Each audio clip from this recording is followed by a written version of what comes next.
دوستو السلام علیکم۔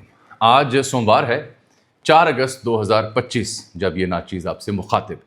آج ہمارے ایگزیکٹو پروڈیوسر رانا نوید انور کا جنم دن بھی ہے، آج ان کی سالگرہ ہے، تو اگر احباب انہیں نیک خواہشات پہنچانا چاہیں تو کمنٹس کی صورت میں پہنچا سکتے ہیں۔ آج کے ویلاگ میں 4 بڑی اہم خبریں آپ تک پہنچانی ہیں۔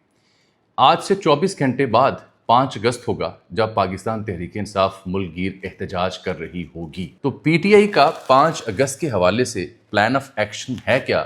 کچھ اہم معلومات اس خاکسار تک پہنچی ہیں، وہ آپ سے ڈسکس کرتے ہیں۔ ایک سیٹ بیک بھی ہوا ہے پی ٹی آئی کو، اور کچھ محاذوں پر قدرے کامیابی بھی انہیں ملی ہے، بالخصوص انٹرنیشنلی۔ یہ احتجاج صرف پاکستان میں نہیں ہو رہا، دنیا بھر کے مختلف دارالحکومتوں میں بھی احتجاج کی کوشش کی ہے پاکستان تحریک انصاف نے۔ بیرسٹر گوہر نے بالآخر مقتدرہ یعنی اسٹیبلشمنٹ سے ایک اہم مطالبہ، اہم فرمائش، اہم گزارش کر دی ہے۔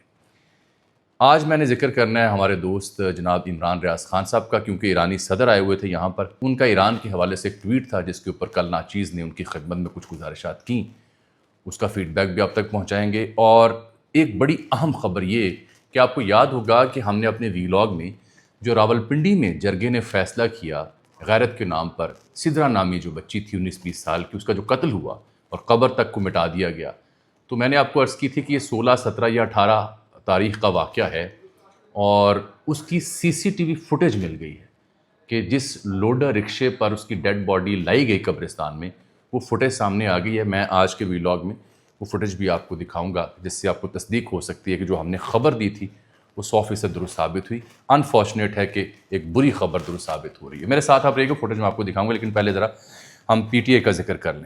تو اس سلسلے میں جو سب سے امپورٹنٹ ڈیولپمنٹ ہے، جو پلان آف ایکشن قدرے خفیہ رکھا پی ٹی آئی نے، وہ یہ ہے کہ تمام جو ایم این ایز ہیں اور سینیٹرز ہیں، ان سب کو اسلام آباد میں بلا لیا گیا ہے کہ اسلام آباد اکٹھے ہو جائیں، اور جو اراکین پنجاب اسمبلی ہیں ان کو لاہور پہنچنے کی ہدایت کر دی گئی ہے۔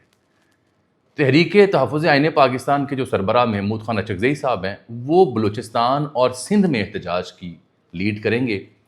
پنجاب میں عالیہ حمزہ ان ایکشن ہوں گی، اور شہر شہر، گاؤں دیہات، جہاں جہاں بھی اسٹرینتھ ہوگی، جہاں بھی بندے نکل سکیں گے، احتجاج کرنا ہے۔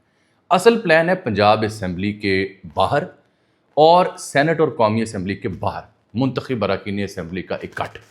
اب وہ اکٹھ کیا کسی دھرنے میں بدلتا ہے، کسی استعفے کے اعلان پہ بدلتا ہے، بائیکاٹ پہ بدلتا ہے، یہ ابھی دیکھنا ہوگا۔ میری اطلاع یہ ہے کہ استعفے پی ٹی آئی اسمبلیوں سے نہیں دے رہی، بائیکاٹ کے لیے وہ جا سکتے ہیں، اسمبلی کے سامنے احتجاج کر سکتے ہیں 24 گھنٹے تک، اور پھر یہ ڈسپرس ہو جائے گا۔ ایک کہانی ہے یہ۔ دوسری، جو یہ تاثر تھا کہ شاید ملک بھر سے احتجاج ہوتا، اسلام آباد پہنچے گا، وہاں بڑا دھرنا ہوگا، بڑا جلوس ہوگا، تو وہ خبر تو درست نہیں ہے۔ کل اسد قیصر صاحب نے بھی کہہ دیا کہ اسلام آباد آنے کا کوئی پروگرام نہیں، اور وہاں پہ کسی قسم کا احتجاج نہیں ہوگا۔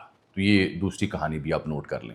لیکن جب سے یہ احتجاج کی معاملہ شروع ہوا، عالیہ حمزہ صاحبہ کے توسط سے خبریں آ رہی ہیں کہ پنجاب میں ایف آئی آرز ہو رہی ہیں اراکین جو ان کے پارٹی کے ہیں، اور شاد باغ پولیس کا مبینہ طور پر ذکر کیا جا رہا ہے کہ انہوں نے 12 کارکنان گرفتار کیے ہیں، اور 5 اگست کی ایف آئی آر ڈال دی 4 اگست کو۔ آج 4 اگست ہے تو 5 اگست ایڈوانس میں ایف آئی آر ڈال دی، یہ ان کا الزام ہے۔ پولیس اس حوالے سے بھی تصدیق نہیں کر رہی۔ دوسری بات جو میں آپ سے بتانی ہے وہ پشاور کے حوالے سے۔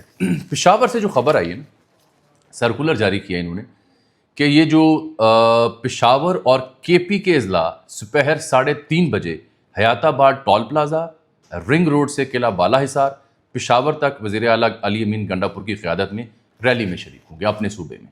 یہ اسلام آباد نہیں آئیں گے، علی امین گنڈاپور اس دفعہ اسلام آباد نہیں آ رہے، یہ نوٹ کر لیں آپ۔ ثوابی، مردان اور چارسدہ کا پلان احتجاج کا، نوشہرہ اور مومند کا ہے، اور پشاور ریجن اور دیگر علاقوں کے انہوں نے احتجاج کی کال دی ہے۔ اسی طرح سے کوئٹہ میں محمود خان اچکزئی وغیرہ ان کی جماعت ہوگی، سندھ میں ہوگی، پنجاب میں پنجاب اسمبلی کے باہر احتجاج کا پلان ہے۔ میری نظر ہوگی لاہور اور اسلام آباد کے اوپر۔ اگر ان 2 شہروں میں کوئی بڑا اجتماع، کوئی بڑا جلسہ، کوئی بڑی گیدرنگ ہوتی ہے تو میں سمجھوں گا احتجاج کامیاب ہے۔ رہ گی بات ان لوگوں کی جو اعتراض کرتے ہیں، دیکھیں جی پکڑ دھکڑ ہو رہی ہے، کیسے احتجاج کریں، تو بھائی یہ حکومت یہی ہتھ کنڈے استعمال کرتی آئی ہے۔ آپ نے اپنی اسٹرینتھ دکھانی ہے، جتنی بھی ہو وہ پاورفل ہوتی ہے۔ اس کے علاوہ جو آپ نے دیکھا ہوگا کہ پیرس میں، یو کے میں اور کئی بین الاقوامی شہروں میں بھی پی ٹی آئی کے لوگ باہر نکلے ہیں اور انہوں نے برطانوی پارلیمان کے سامنے بھی احتجاج کیا ہے. ان کو امید ہے کہ انٹرنیشنل پریشر جو ہے وہ شاید ان کے حوالے سے کوئی مثبت پیش رفت کا باعث بنے گا. لیکن آپ دی اکانومسٹ جو برطانوی جریدہ ہے اس کی آج کی خبر پڑھیں تو وہ فیلڈ مارشل کی تعریف، ٹرمپ کے ساتھ پاکستان کے تعلقات، اور وہ لکھ رہا ہے کہ خطے میں سفارتی تبدیلی کا آغاز ہو چکا ہے جب سے ظہرانہ ہوا فیلڈ مارشل کا اور ڈونلڈ ٹرمپ کا. اور امریکی حکام کی توجہ کاؤنٹر ٹیررزم پر تھی جس میں پاکستان نے ان کے ساتھ بھرپور تعاون کیا. یہ ہم وی لاگ میں بھی ڈسکس کر چکے ہیں. اور پاکستان کو بہت جلد بختر بند گاڑیاں اور نائٹ ویژن آلات دینے پر بھی امریکہ غور کر رہا ہے. ایک طرف پی ٹی آئی کی ایکسپیکٹیشنز ہیں انٹرنیشنل پاور سے، اور ایک طرف اکانومسٹ کی رپورٹ ہے جو بتا رہا ہے کہ پاکستان کی موجودہ سرکار، موجودہ رجیم، موجودہ سیٹ اپ کا ٹرمپ کے ساتھ جو محبت نام ہے وہ طاقتور ہو رہا ہے، توانا ہو رہا ہے. یہ کہانی یہاں ختم کرتے ہیں. میں ذرا عمران ریاض خان صاحب کا ذکر کرتا ہوں کیونکہ اکانومسٹ کی میں نے رپورٹ ڈسکس کی. تو ایرانی صدر پاکستان تشریف لائے ہوئے تھے. ایرانی صدر کی ملاقاتیں بھی ہوئیں پاکستانی حکام کے ساتھ، ڈیٹیل میں ہم نہیں جاتے. لیکن اس جنگ میں جو ایران اسرائیل کی ہوئی، پاکستان کا جو کردار تھا اس پر ایرانی پارلیمان نے شکریہ پاکستان کے نعرے بھی لگائے. وہاں قرارداد بھی منظور ہوئی. پاکستان کی قیادت ایرانی حکام کے ساتھ رابطے میں بھی تھی. امریکہ میں بھی فیلڈ مارشل موجود تھے. تو عمران ریاض خان صاحب ہمارے دوست ہیں، بہت پہنچے ہوئے شخصیت ہیں. انہوں نے 23/6/2025 کو ایک ٹویٹ کیا تھا کہ پاکستانی ہائبرڈ رجیم نے دوران لڑائی اپنے ہمسائے ایران پر وہ کاری ضرب لگائی ہے کہ جسے وہ شاید کبھی نہ بھولے گا، یعنی ایران. ٹرمپ کا اقتدار ایک دن ختم ہو جائے گا مگر ہمارا ہمسایہ تبدیل نہیں ہوگا. یہ ان کی 23 تاریخ کو 6ویں مہینے کی ان کی رائے تھی جب یہ جنگ شروع ہوئی تھی. تو اب جب ایرانی صدر بھی آ گئے، پارلیمان ان کی جو ہے وہ شکریہ پاکستان کی قرارداد بھی پیش کر چکی، اور وہ جانتے ہیں کہ پاکستان کا کردار تھا کیا اس جنگ میں. تو میں نے کل ان کی خدمت میں لکھا کہ ایرانی صدر تشریف لائے ہیں، اس سے پہلے ان کی پارلیمان شکریہ پاکستان کہہ چکی. یہ ٹویٹ تلف کرنے میں کوئی آر نہیں ہونی چاہیے. بڑے پن کا مظاہرہ کریں، تجزیے میں غلطی ہو جاتی ہے. مجھے بڑی خوشگوار حیرت ہوئی کہ ماضی میں جب کبھی ہم ایسی مقبول شخصیات کے اوپر، ان کی رائے کے اوپر کوئی اعتراض کیا کرتے تھے تو ان کے چاہنے والے، ہم ایسے جو عامی صحافی تھے، ان پہ بڑی تنقید کیا کرتے تھے. لیکن یہ جو ٹویٹ میں نے کل کیا اس پہ کوئی 80-90% لوگوں نے اس خاکسار کی رائے کی حمایت کی، اور عمران ریاض خان صاحب سے مطالبہ کیا کہ اب چونکہ ایرانی صدر پاکستان بھی آئے ہیں، ان کی پارلیمان واقعی شکریہ پاکستان کہہ چکی، تو اب آپ کا تجزیہ درست نہیں، اسے ڈیلیٹ کر دیں. ابھی تک انہوں نے البتہ ڈیلیٹ نہیں کیا. آگے آ جاتے ہیں. میں نے آپ کو فوٹیج دکھانی ہے. یہ جو بچی سدرا تھی، 19 سال کی سدرا، پنڈی پیر بدھائی کا معاملہ تھا، میں نے آپ کو بتایا تھا. یہ بھی جرگے کا معاملہ تھا. وہ صبغت اللہ نامی شخص جس کا تعلق بتایا جاتا ہے نون لیگ سے ہے. وہ ساری گرفتاریاں ہو چکی، تفصیلات آپ کے سامنے ہیں. گورکن قبرستان کا سیکٹری، وہ سب وی لاگ میں بھی میں ڈسکس کر چکا. اب اس کی تفصیلات منظر عام پر بھی ہیں. تو آپ کو یاد ہوگا ان دنوں وی لاگ میں نے عرض کی تھی کہ یہ صبح سویرے ایک جو لوڈر رکشہ ہے اس کے اوپر ریڈ کلر کی ترپال ڈال کے تو اس بچی کی ڈیڈ باڈی جسے تکیہ رکھ کے دبایا گیا، مبینہ طور پر اس کا سانس بند کیا گیا اور اسے یہاں لایا گیا. یہ یاد رہے کہ اس کی شادی اپنے کزن کے ساتھ ہوئی تھی. اس کے بعد وہ شادی ختم ہوئی اور یہ عثمان نامی شخص کے ساتھ مظفر آباد چلی گئی. وہاں اس نے عدالت سے اسٹے لے کے شادی کی، تحفظ مانگا، لیکن اس کے اہل خانہ واپس پہنچے، اسے لایا کہ ہم صلح کرتے ہیں. واپس لا کے اسے قتل کر دیا غیرت کے نام پر، اور پھر ایف آئی آر درج کروائی کہ وہ فلاں بندہ ہماری بیٹی کو لے کے غائب ہو چکا ہے، اسے بازیاب کروایا جائے. یہ خلاصہ ہے. تو میں نے آپ کو عرض کی تھی کہ یہ 16 یا 17 یا 18 تاریخ کا واقعہ ہے اور اس کی جلد فوٹیج بھی سامنے آ جائے گی.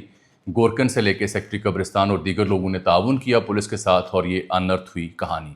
قبر تک کو مٹا دیا گیا. اب آپ دیکھیے وہ فوٹیج آپ ساتھ دیکھیے اور میں گفتگو بھی جاری رکھتا ہوں. یہ آپ دیکھ رہے ہیں، یہ لوڈر رکشہ ہے جس کے اوپر سرخ رنگ کی ترپال، اوپر تاریخ بھی لکھی ہوئی ہے، 17 تاریخ ہے، وقت بھی لکھا ہوا ہے. 30 سیکنڈ کی یہ فوٹیج ہے جو منظر عام پر آئی ہے. اور یہ وہ قبرستان ہے جہاں پہ پیر بدھائی کا، جہاں اس بچی کو گورکن کے ساتھ مل کے، سیکٹری قبرستان کے ساتھ مل کے فوری طور پر اس کی قبر کھودی گئی، اس کو دفن کیا گیا، اور اس کے بعد قبر کا نام و نشان مٹا دیا گیا. جو پرچی تھی وہ بھی سیکٹری قبرستان کے ریکارڈ سے غائب کر دی گئی. اور پھر یہ قتل کرنے کے بعد ان لوگوں نے پولیس سے رابطہ کیا اور کہا کہ ہماری بچی سدرا کو عثمان نامی شخص ورغلا کر مظفر آباد لے گیا ہے، اس کی بازیابی کروائی جائے. اور پھر یہ لوگ خود وہاں پہنچے اور کہا کہ اچھا آپ نے مرضی سے شادی کر لی ہے، اب ہم صلح کرنا چاہتے ہیں، آپ گھر آئیں.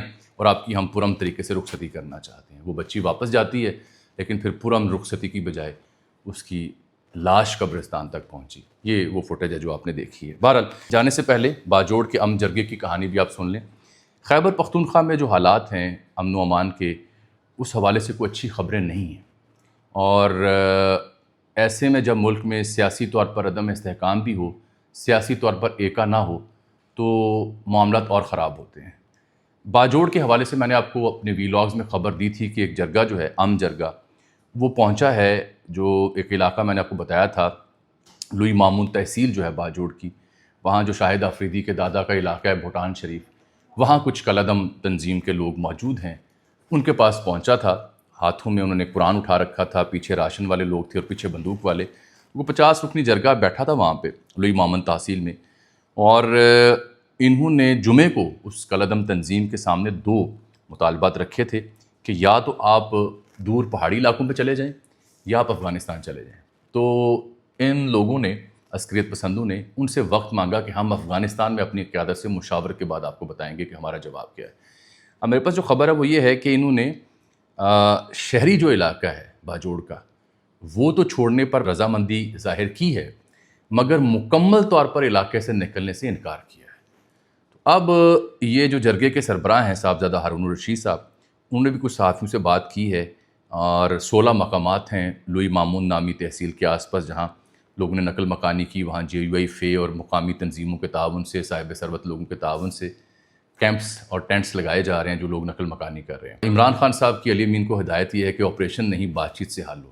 بات چیت کے لیے جرگہ گیا ہے، وہ لوگ مکمل تعاون نہیں کر رہے، عسکریت پسند شہری علاقوں سے نکل رہے ہیں لیکن علاقے میں موجود رہنا چاہ رہے ہیں، دہشت گردی کی کارروائیوں سے باز نہیں آ رہے۔